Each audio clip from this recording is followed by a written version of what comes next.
Hey, adventurers, welcome back. Thank you for joining in. Have a seat, grab a beer. If you don't drink beer, grab a Coke. If you don't drink Coke, grab water or grab a snack. I don't care what you grab.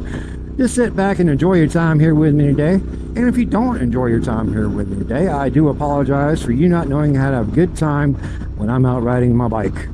Well, this actually isn't my bike. I don't have a black bike. This is Brainy Chameleon's bike, aka my Mala Mexicana. She is my wife. I'm not good at Borat, guys. I'm sorry. But this is her bike. This is her 2018 Honda CTX 700 with the DCT, dual clutch transmission, which means it's automatic. I love this bike because it is super simple to use. All I have to do is get on it, start it up, push that little D button and hit the throttle and it goes. And that's why she loves it. She doesn't have to think about shifting, downshifting, upshifting, left shifting, right shifting, shifting in general. She doesn't have to worry about that. All she has to do is maintain her lane position and keep her wheels on the road. That's all she has to do, and she does great at it. But who is Brainy Chameleon, aka Mala Mexicana, other than my wife? Where did she come from? How did we meet? How did we end up being together? Well, let's dial it way on back for her to 1984 when she was born. She was, I can't remember if she was born in Texas, born in Texas, raised in Texas until her later years of high school when they moved to Georgia. Now, Brainy Chameleon is half Mexican, which is why I'm an expert at all things Spanish. Her mom is Mexican, her grandmom is Mexican, her grandfather was Mexican. Everyone on her mom's side of the family was Mexican, so she's half Mexican. Now the other half is born and bred down south, Georgia white boy. Her dad is as white and country as they came back in that day. So I like to call her my little half and half, my little perfect Mexican mix. And I also call her my bad Mexican. She's my bad Mexican because, one, she is still learning Spanish after 12 years of me and her being together. She is still learning Spanish. Two, she does not eat spicy food. Not real big on peppers, doesn't do spicy food. On top of that, she doesn't like eating the peppers and onions and other stuff that comes with Mexican food. That's not for her. She doesn't cook and doesn't really clean. I mean, she'll clean up here and there, but as far as being a clean house, we are not a clean house, but we are a happy house. We enjoy our time together. We enjoy each other. We enjoy our 7 fur babies. Now, I did say we met 12 years ago. We've been married 10. And where did we meet? Well, I was going through some stuff, a lot of stuff, 12 years ago when we met. And I was perusing the Craigslist. No shit. I was on Craigslist. And I was looking for friends and just people to get to know, because my entire social network had been turned upside down threefold. The people I thought were friends, I may not have been able to trust anymore as friends, or I was losing them because of choices I made, right? Decisions I made it to where it was no longer in their best interest to consider me a friend, and I get that. I don't fault those people at all. I was going through some stuff and it was not pretty. I had to find my way through it and could not maintain a lot of the friendships I had. So I went on to Craigslist to find more friends. And honestly, I made some friends. Very brief friends. Some were only overnight friends. But Brainy Chameleon wasn't on that particular edge of Craigslist. She was literally in the looking for friends section, and that's where I found her. In her post in Craigslist. If I can remember it word for word, I'm going to try my best. She said she was moving to the area in search of a home and in search of friends and people to hang out with so she could get to know the area and all that comes with moving to a new territory. Now, I took that as it was. I was looking for friends, so I messaged her back and told her that I too was also looking for friends. Friends, real friends, not just overnight friends. I was actually looking for real friends. And that if she felt like it, she could give me a try as a friend. I warned her in one of the very first emails. I told her what I was going through because I didn't want her to be going into it blind. I didn't want her to kind of think one thing and come across another. And I told her flat out, I'm an asshole. I'm not for everybody. So take it as it is. And she got back to me. She got back to me and was willing to meet up in Macon, Georgia, at a Mexican restaurant, which we go to that Mexican restaurant at least once a year to celebrate where me and her actually met. Now, when we met, she brought her mom with her to meet me. So I can't fault that. Yeah, meeting somebody on Craigslist, I definitely recommend taking somebody with you, unless you're meeting an overnight friend. And we're not even going to start getting into that wormhole of taking somebody with you. But anyway,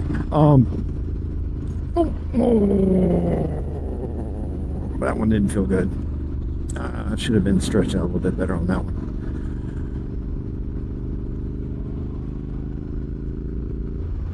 Oh, okay. But we met on Craigslist. I lost where I was. Met in Macon at the Mexican restaurant. I brought two of my friends with me because they were a couple, and she brought her mom. We had lunch, and our relationship blossomed from there, guys. It went from, okay, we're friends, we're hanging out, to we're gonna be overnight friends. And we had a rough start, as most couples do. Not every couple starts off smooth as glass and keeps it that way. We had some trials and tribulations. I had to prove to her, had to earn her trust, and kind of show her what I was really about. And we had a couple breakups in the beginning. One was almost because my ex-wife told her a lie, misled her with some information about child support. And once I showed Brainy, no ma'am, I am not behind on child support. I am paying monthly, and I am up to date, except for I wasn't able to pay on the first of the month. But I was able to pay through the course of the month. You know, when you're paying what I was paying in child support and making what I was making at the time, you can't dedicate an entire check to paying that, because if you do, you're not going to have anything to get to work next week.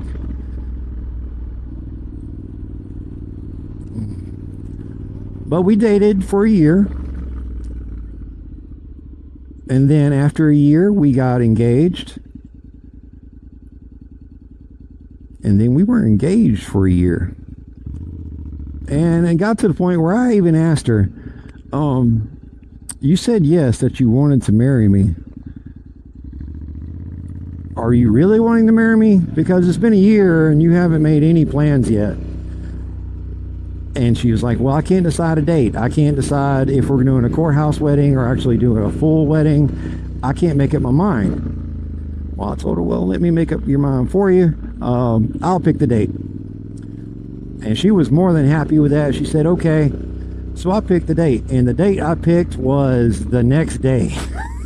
The next day we had an appointment at the courthouse to get married, and that's what we did, guys. And we've been married since, happily. Now, when I say happily, that doesn't mean we haven't had our own trials and tribulations and stuff we've had to go through as a couple. We've gone through stuff, and we're overcoming everything that we come into together. She knows that when worse gets to worse, I will put my nose to the ground and push until one of two things happens. That is, either we cross the line and finish the race, or I lose my nose. She knows I will pour every ounce of my energy into making sure we have what we need to have, and save money where we can. I do a lot of the side maintenance stuff on our vehicles in order to try to save us. Why are you running your hazards, dog? Now I don't know which way you're going.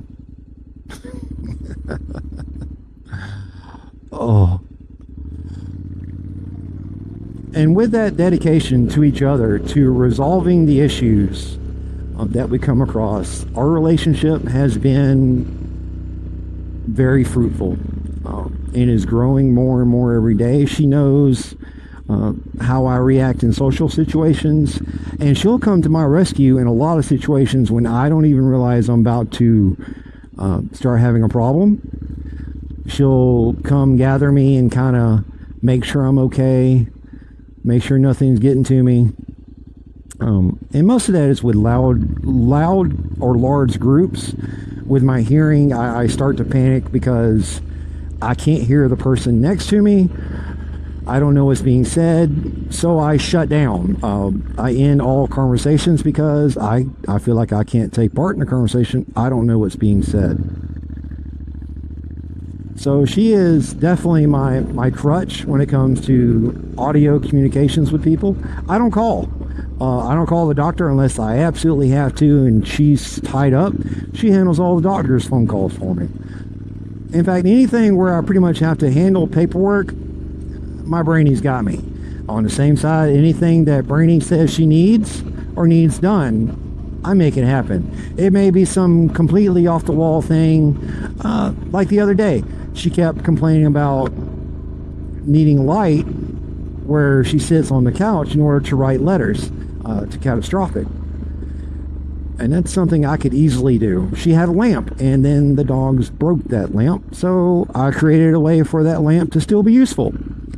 And that's what I'm for in our relationship. I get stuff fixed and resolved for us. I'm going to ease up beside them, make sure they're okay. Yeah, he's on the phone.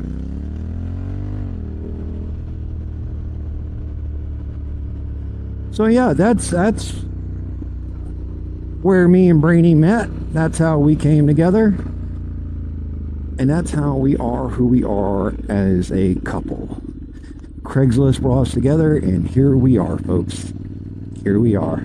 Now, that being said, if you will, go support my friends and family down in Florida, the Forgotten Angels. What they do to help the young men and women who have aged up through the foster care system is beyond my words. I say that in every video because it is true. I can't explain enough what they do for these young men and women that'll make you truly understand what they do. There's just not enough. Not enough words in the dictionary to adequately describe to you the feeling that you get once you go down to the Forgotten Angels property, the compound. We're not a cult. Not a cult. And walk across that property and talk to David and Cindy and talk to some of the boys and girls.